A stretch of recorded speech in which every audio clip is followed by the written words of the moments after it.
तुम्हारी वजह से मैं बर्बाद हो गई हूं मीरान, और फिर भी तुम मुझ पर ही इल्जाम लगाते रहते हो।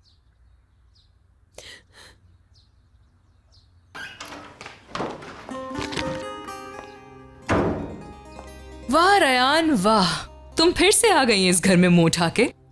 तुम्हारी अजमत को सलाम है। मैं देख रही हूं कि रिंग भी पहन चुकी हो तुम। क्या कहूं तुम्हें मैं, एक शादीशुदा आदमी की रिंग को कैसे पहन सकती हो लड़की?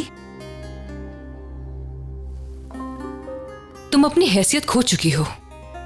चलो ये बात भी छोड़ो, आजाद भाई के साथ भी गलत कर रही हो।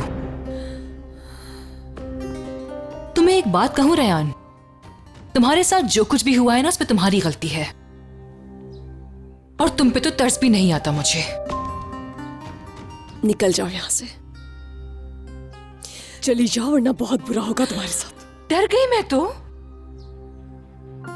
मैं वैसे भी जा रही थी, तुमसे बात करने का शौक नहीं है मुझे।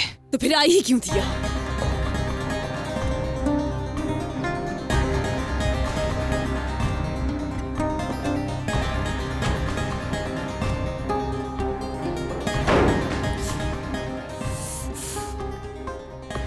निकल क्यों नहीं रही?